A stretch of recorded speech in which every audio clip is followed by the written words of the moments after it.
For those of you who are tuned into last night's video, this little Bitcoin pump shouldn't really come as too much of a surprise to you, as I was expecting volatility to kick back into the market with the weekly close last night, especially after the fact that we were just consolidating in such a tight range for the entire week last week. So it's great to see that the bulls were able to find support off this upward sloping trend line. This is something that I never did point out in yesterday's video because I never did see it. I did mention that it looked like the bulls did get a little bit of a higher low with this little double bottom on the hourly, but the fact that that lined up with this upward sloping support line is absolutely beautiful. Something that I never caught last night, but it is there, so that's nice to see. What I want to see now is I want to see this resistance box flip into support, especially the fact that it was tested so many times last week. Obviously a very strong level of resistance for the market. I would love to see that just flip into support and be able to carry the bulls higher.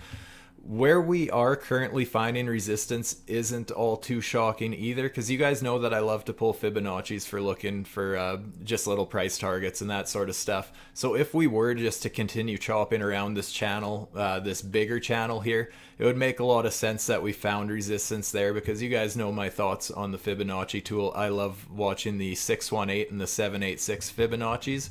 And that's kind of right where we're struggling with the price right now, just in this little pocket of resistance. So what we may end up seeing is just needing a third touch point along a bigger pattern, let's say something like that. Honestly, I would feel better about having some sort of a third rejection point before breaking out. It would just kind of give the price a little more coiling up and hopefully give a more explosive move to the upside if it was to break that direction. But yeah, basically just wanted to point out that potential resistance that we're flirting with right now, you guys. Another thing that I want to bring to your attention is, as I mentioned, this upward sloping support line here. Something to watch out for will be this upward sloping resistance line. This to me looks like we may actually be in some sort of a bigger rising wedge, which is typically a bearish pattern. So if we saw the price break below this support line, and then I think we could see a little bit of a rejection there if we do break this support line, and that would bring the price a little bit lower most likely. Some levels of interest for support, just if that does happen, just to be aware. I'd be looking at pulling a Fibonacci level just from the bottom of this current swing here to where we have topped out so far. You can see that I've mapped out where the 618 and 786 are sitting there. So I would like to see support there. Not to say that if we lose those levels that the price of Bitcoin would be in a lot of trouble, because we do still have more support further down below us. But I would just like to see support come into play kind of around these Fibonacci levels if we are to lose this support, just to kind of maintain our trajectory of higher lows here. See another one at one of these Fib lines, something like that. Wouldn't be the end of the world. Just a little bit of a bearish pattern potentially to watch out for. The level that I think that Bitcoin needs to break, I mean, if we do end up breaking to the upside of this wedge, I think that once again we're kind of on our road towards 28,000 US dollars, because just for a few different reasons. You guys know that I've talked about this in the past, that I have this downward sloping resistance line that goes all the way back to our all-time high. So I would really like to see a third rejection point along that line before getting a break and retest and then carrying the trend higher.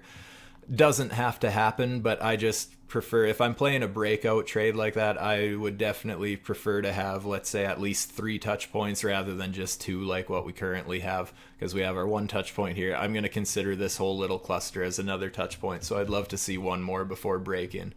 And then you guys also know my thoughts on just this little bigger red support box here, where we were finding support for the entire first half of this bear market, and then we just dumped off a cliff once we lost that support. So I want to just talk about that for a little bit here. Going over to my weekly chart, I think that is the line in the sand here that Bitcoin needs to reclaim this red box in order to confirm that we are going to go into another bull market. And just to kind of show you what I mean, I have kind of pointed this out before, but this level here kind of reminded me of the 6,000 US dollar for Bitcoin in the first half of the previous bear market, and then we got our final capitulation. This looks the exact same to me. We just had our long support trend line there, or not even trend line, but a support box with our final capitulation there. Obviously, this does not have to be our final capitulation, but you guys who have been following along, I've been very vocal about why I just see a ton of confluence right here, why I think it would be so obvious that this could be a bullish reversal, and why I do think that the bottom is in for Bitcoin. Again, doesn't have to. We could absolutely lose that and dump into the abyss, but if you don't know what I'm talking about, go watch any of my previous videos. I've been very vocal about my macro analysis with this level here. But just to kind of compare it to previous market cycles here, you can see even further back going to this market cycle here, we had a very similar situation where we had our midterm bear market support box here, got our final capitulation. And then once we reclaim that box, you can see that's really where the bull market started to carry on again. With our previous bear market here, the 2017 one, same thing. We lost that support, got our final capitulation, but once we ended up reclaiming this red box, that's when our next bull market really started. Yes, we did get this one more, I'm going to call that also a capitulation, because that was just a black swan event there and the market absolutely dumped off a cliff. But you guys know my thoughts on that on previous videos. I mentioned that I don't think we would have lost this red box as support again if it wasn't for that global pandemic known as COVID. I think that the price would have got back above this red support box, and I think it would have held had it not been for that global markets in their entirety there. Like, that was not just Bitcoin dumping because it's failing kind of a thing. That was just mass panic on a global scale. So I think we'll give this a little pass. I don't think we would have dropped that level. I think we would have reclaimed this box, and that would have been our bull market starting again. And I really do think that we're going to see the same thing here. I think that if the bulls are able to reclaim this level from about 28.5 to 32.5, I think we would have a good chance at turning that into support, because it's been such strong support in the past. And I think that's where we'd see Bitcoin start to make some absolutely massive gains once again. Obviously, none of this has to happen, and none of this has been financial advice. Always do your own research and form your own opinions. Those are just some things that I'm watching out for. And once again, I just have a whole slew. I think there was 6 big reasons why I thought that this would be the macro bottom for Bitcoin. And go watch any of my other videos to catch up on that if you haven't seen it. Other than that, guys, that's about all I have to say. So if you do appreciate my take on the markets, please be sure to smash that thumbs up and subscribe to the channel if you haven't. Also, give me a follow on Twitter. I've just, if I don't have time to make videos or I'm not at home and I want to post some analysis anyways, sometimes I do that here. So it's worth following me, I think, anyways. Let me know what you think, and by all means, provide feedback for the channel here, either on my Twitter or on my YouTube. I would love to get feedback. If you guys have any requests, anything like that, let me know.